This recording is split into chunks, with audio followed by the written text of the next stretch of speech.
Pressman. We're here with Florida Tennis Magazine with Chuck Gill, the new president of USTA Florida. Big job, very exciting job, and we're here to learn more about USTA Florida and what he's got planned for this year. Great. So let's find out a little more. Thanks for having Oh, me. absolutely, man, absolutely. Tell us a little bit more about what you guys have going on this coming year. Well, here we're representing, and here we're trying to connect with a lot of people, a lot of our customers. We're here at the Delray Beach Open, which is always exciting. It's nice to have professional tennis in Florida, and we're happy to be a part of it. It's it's great to have great tennis in Florida because, as you know, Florida has a great base of tennis players. Everybody's tennis crazy here, so it's great to see crowds out here and people supporting the event. I know.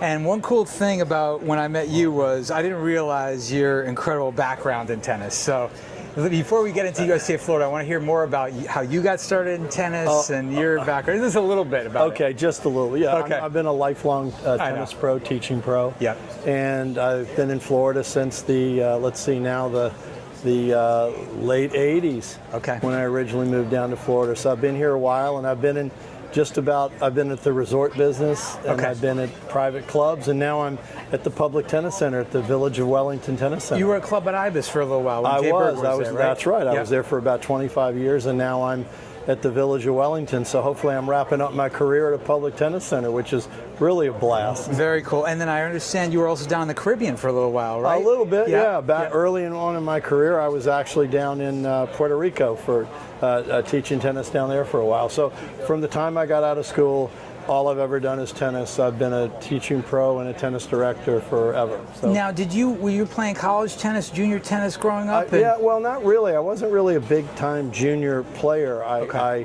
actually played multiple sports in high school, and then I wound up going to a Division II school in Tennessee, and I wound up playing, being fortunate enough to play tennis there. And through that, I made connections with other people who were teaching tennis in the summer, so I wound up being there. Well, awesome. It was good. Good pathway, right? Good pathway, yeah. Incredible career. Everybody that I know in Florida, when I mention Chuck Gill, they know him. So they're very kind. Yeah, they're absolutely. Very kind. Very I'm very blessed, and I have a lot of friends. Florida wound up being my tennis home, and I remember teaching tennis up in Vermont. Okay. And I do very vividly remember coaching a high school match in May. And I was wearing like a double warm-up and a ski jacket, and I'm watching my high school team play, and I remember it starting to snow in May. And I think that was my epiphany. I looked at the person next to me and I said, I got to move to Florida. I got to move to Florida. Florida is I don't know what's going on in Florida, but I know it's not snowing. So that's then by chance I moved down, and it was all good. The same thing. I went to Saddlebrook for a little bit in high school. Okay. Sunshine, heat, wound up back in Connecticut, was playing on the court when it was like ice on the court, freezing outside, giant warm-ups. So yeah, it's the best place in the world to play tennis. Florida's the best. It is it. Before we go forward, let's talk a little bit about last year. Last year's 75th anniversary. Right. Tell me a little bit about the 75th anniversary, what it meant, some of the things that were... I think the 75th anniversary to most of us it was just a time to reflect a little bit and look back at all the history we had in Florida. Yeah. We changed our philosophy on conventions and doing meetings because we used to have a big annual meeting, which was great, and it was great to celebrate everything good about Florida tennis, but we actually decided to go out and celebrate the Florida Tennis Trail and all the places that were historic. Yeah. And so we moved it around and had a lot of different meetings in different parts of the state. So the whole premise of the 75th anniversary was, make it a year-long celebration of Florida tennis, and instead of having all the people come to us at one location, we would go ahead and move a lot of the events to different parts of the state. And fortunately, very fortunately, we have a very talented staff, and we have a great group led by Laura Bowen that actually were able to go out and execute these events. And they were terrific events. I mean, Mary Jo Fernandez in Miami, and then we had Marty Fish in Vero Beach. Vero Beach. At that event, you were and at the that Mary Jo event.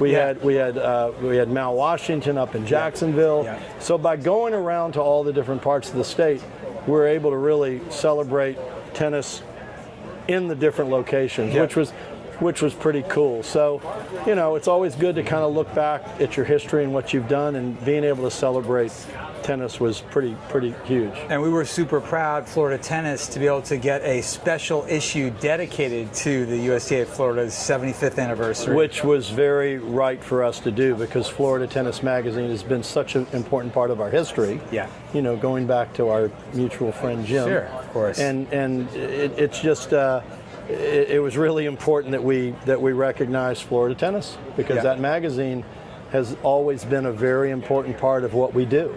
Yeah, absolutely. And it was so wonderful that you recognized Jim Moritz with the Media Award this year up in Tampa, that I went to that event. And going forward, it will be named, you know, his award. Yeah, so great, so great. Really good. Yeah. And then, so let's look ahead to this year. Now, being the new president, what do you have planned for this year? Is there anything our readers should know about? Yeah, I think it would probably be good to just think about what we're trying to do. I mean, our mission is to grow tennis. Okay. And we've got a lot of things that we're trying to do. I mean, number one, you know, tennis and diversity will always be kind of at our core, that we try to make sure we reach as many people as we can. Yeah. So we want tennis to be a big umbrella.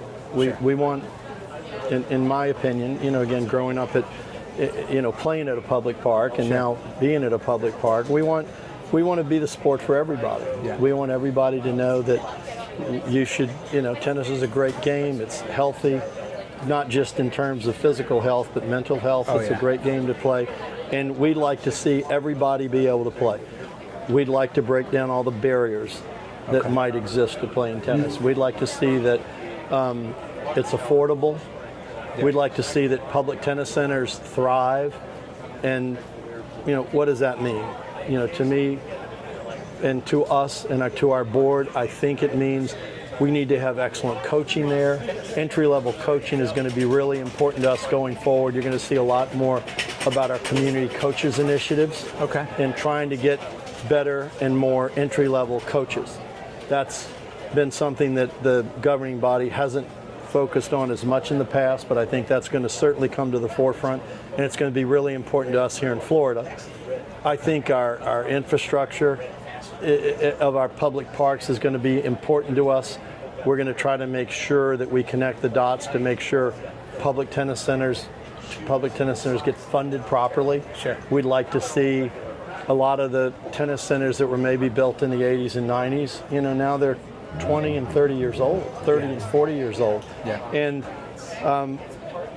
you guys have a relationship with Riverside up in. Yes, we do. That's a USTA Florida that's facility, a USTA right? Florida facility. Yeah. So a lot of these places, we want to work towards helping them resurface their courts, refurbish whatever we need to do to make the places themselves appealing. Yeah. Because new consumers coming in, if you haven't tried tennis before, it needs to be a competent coach that's welcoming to beginners, great pathway programs that once they take a lesson and start, they can suddenly meet other people that are like-minded. And then it should be done in a really nice public tennis center where the courts are nice and the environment's welcoming. I mean, you know, we're here in Delray, and you look at the stadium, and you got to get jazzed up about starting tennis here. But I think Florida's done a good job, and we can do an even better job of making sure that public tennis centers are funded and attractive. And something makes me think, if I got on a court with you and you taught me tennis at a young age, I would get a big serve. With the height you've got. Something makes me think that might be the case. Well, you know, what's the saying? The older I get, the bigger my serve was. Bigger my serve was. Was it huge when you were young? It was funny. I'm walking with my ladies. I'm walking with my ladies from the team. We go by the first serve gun, and they go, "How fast can you serve, Chuck?" And I said, "Well, not near as fast as I did 20 years ago." So, yeah. But, look, I'd like to think that I could help you with a serve, but I think the most important thing is if you started and you were a beginner or a kid, you get enthusiastic about the game, and you'd enjoy it and have fun to come back and do it again. That's great. One last question, and then we're going to find out more how you can find out more about USTA Florida. But what's one good tennis tip that you can give our crowd, being a coach for so many years? One key tip. If I had to give a beginner a tip, it would probably be to when you start off, understand as a beginner that hitting the ball hard looks great on TV, right. But a lot of beginners seem to think that, oh geez, as soon as I hit the ball over the net twice, let me see if I can hit it harder. Right. And I know, we try to teach that consistency is the most important. Sure. Get your order, get your priorities straight. Right. Consistency is the most important. Sure. Depth then comes important. Okay. You can get it over the net, keep it deep. Placement is important after you have consistency and you have depth and you have placement on any one of your shots, whether it's serves or ground strokes. Then you start to worry about power and spin. Yeah. I mean, if you're hitting the ball, I tell a lot of students, if you're hitting the ball hard, but you have no consistency and you have no control, you own a very fast race car that has no brakes and no steering wheel. It's a great analogy. You will ultimately crash and burn, right? That is a great analogy. And if they can kind of understand that concept, that'll lead them towards, learning how to play the right way. I think of Roger Federer, such a great server, but wasn't a big bomb of a serve, but could place the ball. It was deep in the box, and it was one of the most effective serves the game has ever seen. It's more important to be able to hit your spots. Yeah, hit your spots. And find out the speed that you're comfortable with, and be able to hit your spots on the court. And at the end of the day, don't miss a lot. Yeah. Keep the ball in play. Yeah. I mean, you will outlast your opponents. Totally agree. Anything we didn't touch on that folks should know about USTA Florida that you want to bring to the forefront? Or I just like people to know that our board and our staff are really committed to trying to grow tennis. Yeah. We know how important beginner level tennis is. Sure. We want to make sure that while we're mainly known, USTA is known for running tournaments and high performance and great pros in Florida, at our core, we need to be focused on growing tennis at the entry level. Yeah. I was telling someone that, came in and I said, geez, as soon as I have a USTA credential, my first question is usually somebody questioning me about their ranking, right, or their rating, and usually it's somebody that's a 4.5 and a 4.0, and those are absolute challenges. I mean, we want to try to have a lot of equal play, and we want to have that. But we really, that's always going to be a focus because those are our 5-day-a-week players. But we want to really reset at times and refocus to make sure that we always have opportunities for people to get in the game, because that is that lower part of the pyramid and the entry-level part of the pyramid for kids and adults is where we really want to focus. And also, I think it's important that we focus, and sometimes seniors are forgotten. Sure. Because everybody wants to talk about the kids and obviously we have great tools for kids to learn and move through the pathway. But I think sometimes we forget that, I forget the exact number, but millions of people are retiring from the Northeast and moving to Florida. Yeah. Because we have good weather. This is the spot. And we have lots of activities out here. And I think it's important that seniors, especially seniors, understand that if you worked your whole life and you've just absolutely worked yourself to be able to retire at 60, let's find a good coach and let's find some people that can start you in tennis and get you on a play pathway so that you can become a frequent player. Yeah. And I think that's one of the best things we can do, whether you're a senior, who sometimes they're forgotten, but seniors, certainly everybody, young adults, kids, tennis is the greatest sport out there, so let's try to make sure that there are no barriers, and getting them to learn and get into a pathway to play is important. 100%. Well, we thank you for everything you guys do at USTA Florida. You're very welcome. Thanks for everything you do, Matt. Thank you. That's great. I mean, we love working with you. Everything USTA Florida does is just top notch. And it's exciting to work with you guys. Exciting to see you here at the Delray Beach Open and get a chance to sit down and talk. Good to see you here. This is a great event, and we're happy to be supporters of it. Now, if somebody doesn't know about USTA Florida, wants to learn more about it, where can they learn more about USTA Go Florida? on our website, USTAFlorida.com. Okay. And search.